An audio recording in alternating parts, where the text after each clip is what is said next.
ವೀಕ್ಷಕರೇ, ಇವತ್ತು ನಾನು ಹೇಳಲು ಹೊರಟಿರುವ ದೇವಸ್ಥಾನ ಕೇವಲ 5 ವರ್ಷಕ್ಕೊಮ್ಮೆ ತೆರೆಯುತ್ತೆ. 12 ದಿನಗಳ ದರ್ಶನ ಭಾಗ್ಯ ಎಲ್ಲರಿಗೂ ಸಿಗುತ್ತೆ. ಭಾರತದ ಏಕೈಕ ಶಕ್ತಿಶಾಲಿ ಪಾರ್ವತಿ ಅಮ್ಮನವರ ದೇವಸ್ಥಾನ. ಇಲ್ಲಿ ನೆಲೆಸಿರುವ ಪಾರ್ವತಿ ಅಮ್ಮನವರನ್ನು ಹೊಳೆಯುವ ಅಮ್ಮ ಎಂದು ಕರೆಯುತ್ತಾರೆ. 5 ವರ್ಷಕ್ಕೆ ಒಂದು ಸಲ 12 ದಿನ ತೆರೆಯುತ್ತೆ. ಆದರೆ 12 ದಿನವೂ ಕೇವಲ 4 ತಾಸು ದರ್ಶನ ಭಾಗ್ಯ ದೊರೆಯುತ್ತೆ. ಈ ದೇವಸ್ಥಾನದಲ್ಲಿ ನೆಲೆಸಿರುವ ಪಾರ್ವತಿ ದೇವಿಯು ಉಗ್ರ ರೂಪದಲ್ಲಿ ಕಂಡುಬರುತ್ತೆ. ಮುಕ್ಕೋಟಿ ದೇವರುಗಳ ಶಕ್ತಿ ಈ ಪಾರ್ವತಿ ಅಮ್ಮನವರ ಬಳಿ ಇದೆ ಎಂದು ಹೇಳಲಾಗುತ್ತೆ. ಹಾಗಾದ್ರೆ ಬನ್ನಿ ವೀಕ್ಷಕರೇ, ಈ ದೇವಸ್ಥಾನ ಯಾವುದು, ಈ ದೇವಸ್ಥಾನ ಇರುವುದಾದರೂ ಎಲ್ಲಿ ಎಂಬುದರ ಎಲ್ಲಾ ಮಾಹಿತಿ ಕೊಡುತ್ತೇನೆ. ದಯವಿಟ್ಟು ಯಾರು ವಿಡಿಯೋನ ಸ್ಕಿಪ್ ಮಾಡದಲ್ಲೇ ಪೂರ್ತಿ ನೋಡಿ. ನನ್ನ ಹೆಸರು ಸುಧೀಂದ್ರ. ನೀವಿನ್ನು ಗೋಲಿ ಇನ್ಸೈಡ್ ಹಿಟ್ ಯೂಟ್ಯೂಬ್ ಚಾನಲ್ ಅನ್ನು ಸಬ್ಸ್ಕ್ರೈಬ್ ಮಾಡಿಲ್ಲ ಅಂದ್ರೆ ಈಗಲೇ ಸಬ್ಸ್ಕ್ರೈಬ್ ಮಾಡಿ, ಪಕ್ಕದಲ್ಲೇ ಇರುವ ಬೆಲ್ ಐಕಾನ್ ಪ್ರೆಸ್ ಮಾಡೋದನ್ನ ಮರೆಯಬೇಡಿ. 5 ವರ್ಷಕ್ಕೊಮ್ಮೆ ದರ್ಶನ ಕೊಡುವ ಉಗ್ರ ರೂಪಿ ಪಾರ್ವತಿ ಅಮ್ಮನವರು. 12 ದಿನವೂ ಭಕ್ತರಿಗೆ ದರ್ಶನದ ವ್ಯವಸ್ಥೆ ಇರುತ್ತೆ. 12 ದಿನವೂ ಬೆಳಗಿನ ಜಾವ 5 ಗಂಟೆಯಿಂದ ಕೇವಲ ಬೆಳಗ್ಗೆ 10 ಗಂಟೆಯ ತನಕ ದರ್ಶನ ಸಿಗುತ್ತೆ. 10 ಗಂಟೆಯ ಬಳಿಕ ಮತ್ತೆ ದೇವಸ್ಥಾನದ ಬಾಗಿಲು ಮುಚ್ಚಲಾಗುತ್ತೆ. ವೀಕ್ಷಕರೇ, ಈ ದೇವಸ್ಥಾನದ ವಿಳಾಸ ನಿಮ್ಮ ಸ್ಕ್ರೀನ್ ಮೇಲೆ ಇದೆ. ಕೇರಳದಲ್ಲಿ ಇರುವ ದೇಸಂ ಜಂಕ್ಷನ್ ಎಂಬ ಪ್ರದೇಶಕ್ಕೆ ಹೋಗಬೇಕು. ದೇಸಂ ಜಂಕ್ಷನ್ ಇಂದ 10 ಕಿಲೋಮೀಟರ್ ಪ್ರಯಾಣ ಮಾಡಿದರೆ ಶ್ರೀಮೂಲ ನಗರಂ ಎಂಬ ಹಳ್ಳಿ ಸಿಗುತ್ತೆ. ಇದೇ ಹಳ್ಳಿಯಲ್ಲಿ ಇರುವ ಪಿರಿಯಾರ್ ಎಂಬ ನದಿ ದಡದಲ್ಲಿ ನೆಲೆಸಿರುವ ತಿರುವೇರಾನಿ ಕುಲಂ ಶಿವ ಪಾರ್ವತಿ ಮಂದಿರ.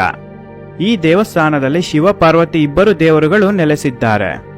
ಈ ದೇವಸ್ಥಾನದಲ್ಲಿ ನೆಲೆಸಿರುವ ಶಿವ ಪರಮಾತ್ಮನು ಪ್ರತಿದಿನ ದರ್ಶನ ಕೊಡುತ್ತಾರೆ. ಆದರೆ ಪಾರ್ವತಿ ಅಮ್ಮನವರ ಗರ್ಭಗುಡಿ ಮಾತ್ರ ಕೇವಲ 5 ವರ್ಷಕ್ಕೊಮ್ಮೆ ತೆರೆಯುತ್ತೆ. ಭಾರತ ದೇಶದಲ್ಲಿ ಇರುವ ಎಲ್ಲಾ ದೇವತೆಗಳ ಶಕ್ತಿ ಇಲ್ಲಿ ನೆಲೆಸಿರುವ ಪಾರ್ವತಿ ದೇವಿಯಲ್ಲಿ ನೋಡಬಹುದು ಎಂದು ಪುರಾವೆಯಲ್ಲಿ ಹೇಳಲಾಗಿದೆ. ಎಷ್ಟು ಶಕ್ತಿಶಾಲಿ ಅಮ್ಮನವರು ಅಂದರೆ 12 ದಿನ ದರ್ಶನ ಕೊಡುವ ಸಮಯದಲ್ಲಿ 12 ದಿನವೂ ಮಳೆ ಬರುತ್ತೆ. 12 ದಿನವೂ ಪೂರ್ಣಗೊಂಡ ನಂತರ ಮಳೆ ನಿಂತು ಹೋಗುತ್ತೆ.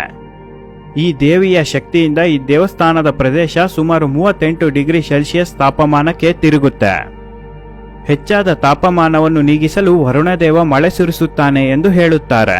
12 ದಿನವೂ ಸತತವಾಗಿ ಮಳೆ ಸುರಿಯುತ್ತೆ. ಈ ವರ್ಷ ಪಾರ್ವತಿ ಅಮ್ಮನವರ ಗರ್ಭಗುಡಿ ಬಾಗಿಲು ತೆರೆಯಲಿದ್ದು ಸಕಲ ಸಿದ್ಧತೆ ಈಗಾಗಲೇ ತಯಾರು ಮಾಡಿಕೊಳ್ಳುತ್ತಿದ್ದಾರೆ. ಇದೇ ವರ್ಷದ ಕೊನೆಯಲ್ಲಿ ಡಿಸೆಂಬರ್ 3ರಿಂದ ಡಿಸೆಂಬರ್ 15ರ ತನಕ ಪಾರ್ವತಿ ಅಮ್ಮನವರ ದರ್ಶನ ಭಾಗ್ಯ ಸಿಗುತ್ತೆ. ಸಮಯ ಬೆಳಗ್ಗೆ 5ರಿಂದ ಬೆಳಗ್ಗೆ 10 ಗಂಟೆಯ ತನಕ ದರ್ಶನ ವ್ಯವಸ್ಥೆ ಇರುತ್ತೆ. 12 ದಿನಗಳಲ್ಲಿ ಸುಮಾರು 2ರಿಂದ 3 ಕೋಟಿಗೂ ಅಧಿಕ ಭಕ್ತರು ಬರುತ್ತಾರೆ. ಇಲ್ಲಿ ಬರುವ ಪ್ರತಿಯೊಬ್ಬರಿಗೂ ದರ್ಶನ ಭಾಗ್ಯ ಕಲ್ಪಿಸುತ್ತಾರೆ ಪಾರ್ವತಿ ದೇವಿ ಅಮ್ಮನವರು. ಈ ಸಮಯದಲ್ಲಿ ಬರುವ ಭಕ್ತರು ಯಾರೊಬ್ಬರೂ ದಕ್ಷಿಣೆ ಹಾಕುವಂತಿಲ್ಲ. ದವಸ ಧಾನ್ಯವನ್ನು ದಕ್ಷಿಣೆ ರೂಪದಲ್ಲಿ ಕೊಡಬೇಕು. ಭಕ್ತರು ಕೊಡುವ ದವಸ ಧಾನ್ಯದಿಂದ ಪ್ರಸಾದ ತಯಾರಿಸಲಾಗುತ್ತೆ. 12 ದಿನವೂ ಬೆಳಗ್ಗೆಯಿಂದ ರಾತ್ರಿಯ ತನಕ ಇಲ್ಲಿ ಬರುವ ಭಕ್ತರಿಗೆ ಅನ್ನ ಸಂತರ್ಪಣೆ ಮಾಡಲಾಗುತ್ತೆ. ಇಲ್ಲಿ ಬರುವ ಭಕ್ತರು ಯಾರೊಬ್ಬರೂ ಪ್ರಸಾದ ಸೇವಿಸದೆ ಹಾಗೆ ಹೊರಗೆ ಹೋಗುವಂತಿಲ್ಲ. ಈ ದೇವಿಯ ದರ್ಶನ ಮಾಡಿದರೆ ಎಂಥದ್ದೇ ದೋಷವಿದ್ದರೂ ನಿಮಿಷದಲ್ಲಿ ನಿವಾರಣೆ ಆಗುತ್ತೆ ಎಂದು ಹೇಳುತ್ತಾರೆ. ಮಕ್ಕಳಿಗೆ ದೇವಿಯ ದರ್ಶನ ಮಾಡಿಸಿದರೆ ಬುದ್ಧಿಶಕ್ತಿ ಹೆಚ್ಚುತ್ತಂತೆ. ಮಕ್ಕಳ ಭವಿಷ್ಯ ಉಜ್ವಲವಾಗಿ ಇರುತ್ತೆ ಎಂದು ಭಕ್ತರ ನಂಬಿಕೆ. ಪಾರ್ವತಿ ದೇವಿಯ ಗರ್ಭಗುಡಿ ಬಾಗಿಲು ತೆರೆಯುತ್ತಿದ್ದಂತೆ ಈ ಪ್ರದೇಶದ ಉಷ್ಣತೆ ಹೆಚ್ಚಾಗಲು ಶುರುವಾಗುತ್ತೆ.